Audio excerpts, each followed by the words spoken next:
Baldur's Gate 3 has been delayed again, and Jesus Christ, guys, this is end of the world stuff, panic stations, whatever will we do?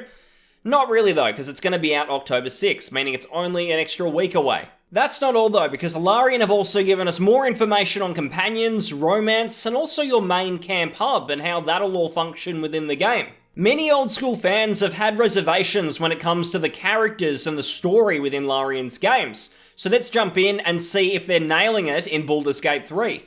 Hello, Estelden here. The goalposts have shifted and October 6th will be the big day for Baldur's Gate 3. I honestly think this is pretty good news overall for the consumer. If there were serious problems and the game just wasn't in a state that was fit for early access, then they would have pushed this back much further. So I really do think it was just teething issues, which is also what they alluded to. If they really didn't care and just wanted to get this out ASAP, they would have just released it and patched it up over the next week. But they chose not to do that. They delayed the game at the last minute, and that is completely fine.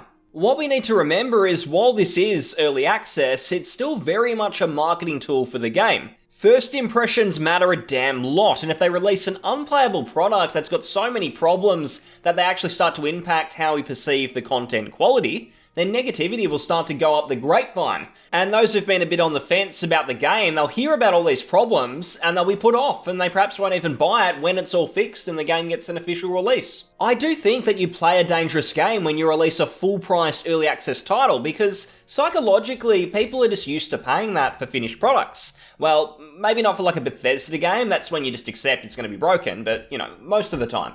Larian know this though, and I imagine what we get in early access, it'll be very enjoyable to play. There will be some problems of course, and some hiccups along the way, but I believe overall Larian's mastered this way of going about it with the early access and then the full title releasing around a year later, so I think it'll all be fine. Along with this delay though, additionally they've given us some more information on other features within the game, so it's not just online features this time, it's more about the core game, and in particular the companions and romance. I want to quickly clarify though that I'm extremely excited about Baldur's Gate 3. I think it'll be a high quality RPG in many ways, especially in the combat department, given I did really enjoy the Divinity games. I've made other videos about this game recently in which I have raised concerns, but that does not mean I'm not extremely pumped for the game. It simply means I want this to be the very best it can possibly be, not just as a game, but as a sequel to BioWare's Baldur's Gate series. We need to remember that this isn't just a random D&D game. This is Baldur's Gate 3, it's the sequel to one of the best RPGs of all time in Baldur's Gate 2, so I want to make that distinction, and that is the reason I put a lot of pressure on this title. Companions, especially in Baldur's Gate 2, were extremely memorable, and one of the reasons for this is they weren't just one note. Some were extremely funny, like Minsk, some were honourable, plenty were evil, but they were also all full of personality, and that last part is very important. It's all well and good to make a game that ticks the D&D checkboxes, like true neutral, and you've got chaotic evil, all of those, but they still need personality. They still need to really feel like genuine people who have an actual effect on you. My issue with Divinity Original Sin is not a lot of the characters were all that memorable. Some were indeed funny, and I think they were moving in the right direction with Original Sin 2, but I just don't feel that it's controversial to say that Baldur's Gate 2 had a much vaster, higher quality array of different characters. I'll say again, that is not me trying to diss Larian or Divinity for the sake of it. There was so much high quality combat in those games, there were some great quests, plenty of great exploration. But Baldur's Gate 2, the predecessor to this upcoming game, it absolutely nailed so many different aspects. You look at the characters, the companions, they were a huge part of it all, and for this new game to be as good if not better, it needs to get it spot on. Larian's recent update makes it clear that your party who gather together have a shared goal, and they will likely be a group of people who are vastly different to each other. The way they talk about this suggests they do very much want to push the adversity between the party members, similar to how it was in the original games. This is a positive and certainly something pretty groundbreaking in the original titles, and I don't think it's had enough representation in recent gaming. For example, I'm playing and loving Wasteland 3 at the moment, and if you don't know it, it is a party-based RPG. But what I'll say is your party members are very much just yes man who don't really interact with each other, so if they can nail what was started in Baldur's Gate, that'd be a great sign. Getting this right though, that is something that will take a talented group of developers. A way absolutely not to do this would to have it be too scripted, such as when you enter a certain area, your party has an argument and it results in a fight to the death between the two of them.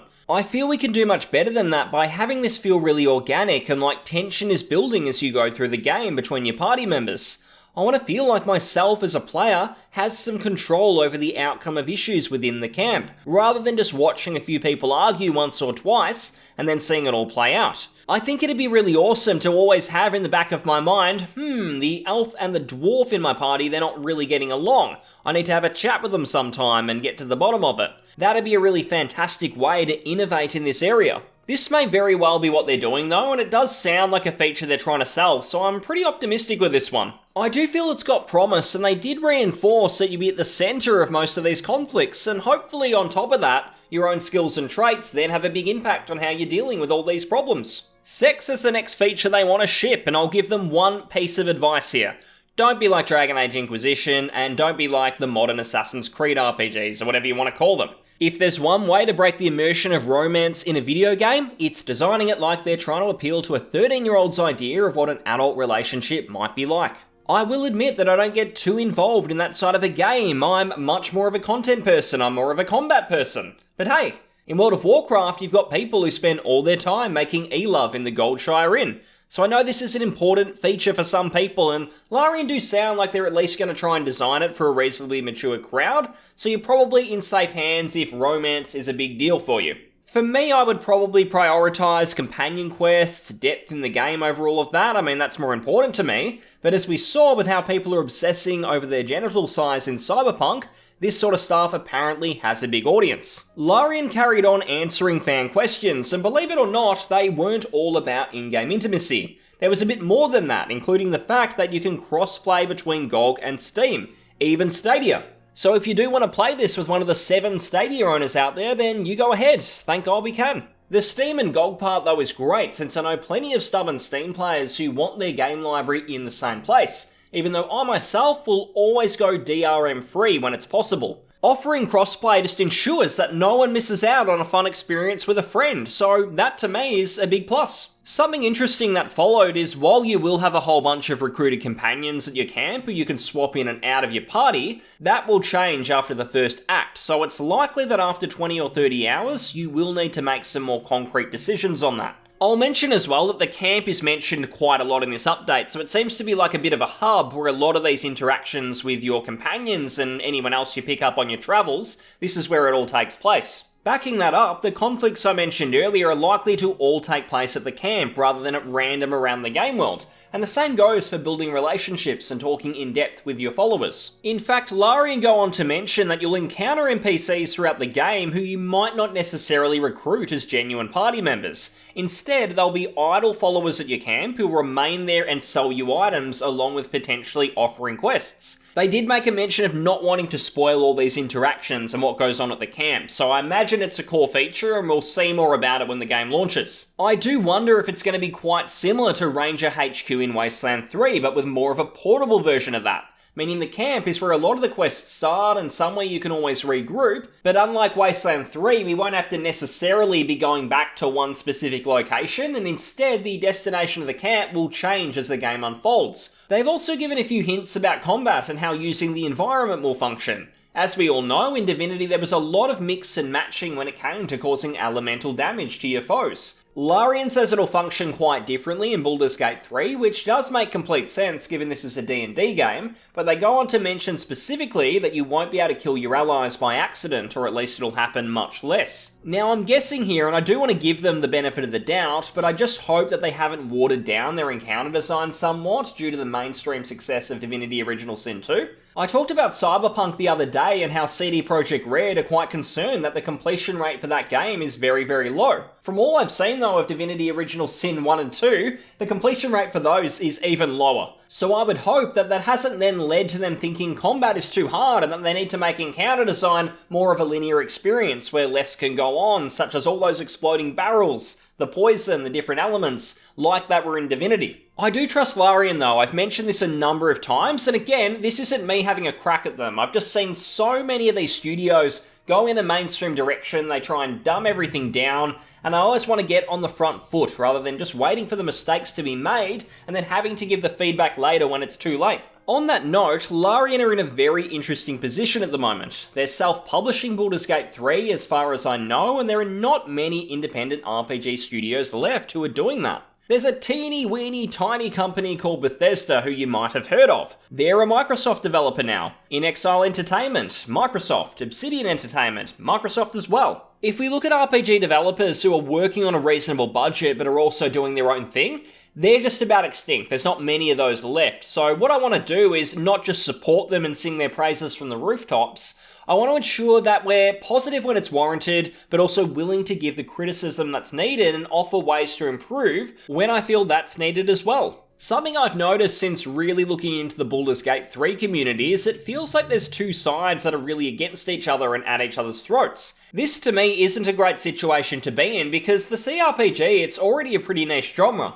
I'd really just ask that people who love Larian, which does include myself by the way, I just ask that we really hear and understand where BioWare Baldur's Gate fans are coming from, rather than simply dismiss anything they have to say because they're apparently gatekeeping boomers who aren't willing to move on. Baldur's Gate 2 is a phenomenally deep, incredible game that I don't think has been really matched when it comes to quality content in a number of ways. Dragon Age Origins, fantastic game, but it's a poor man's Baldur's Gate at the end of the day.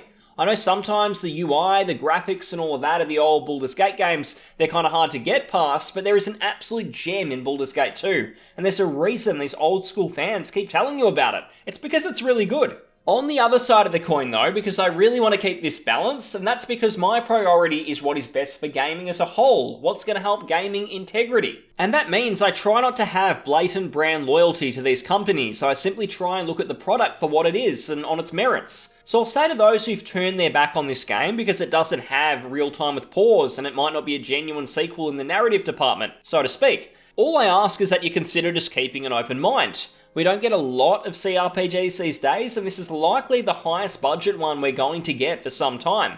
I think it's worth at least keeping an eye on, acknowledging Larian's wins in the past if you've enjoyed those. In saying that though, if you do look into it and just find it's not for you, then absolutely no worries. That is of course the price that Larian and Wizards of the Coast pay for tying this all into the Baldur's Gate video game series. There are going to be high standards here. At the end of the day though, I maintain my stance that this is going to be a great CRPG, and we'll simply have to wait and see if it is a genuine Baldur's Gate experience. Finally, Larian have also come out to say that character creation is going to be the next topic of their community updates, but we're probably not going to see that until after the game reaches early access. So we'll be able to dive in ourselves, see how it's all going, and whether you've got reservations or whether you're really excited, I guess you're going to find out for yourself if this is really good. This will probably be the last time I talk about Baldur's Gate 3 until it was out. I thought the last video would have been it, but then this delay hit, which I was really not expecting. So hopefully this is it. We get it in October, and then we see how we all go. So I hope you enjoyed the video. Thanks very much for watching, and if you enjoyed the video, please comment, like, and subscribe. I'll see you on the next one. Thanks very much, and bye-bye.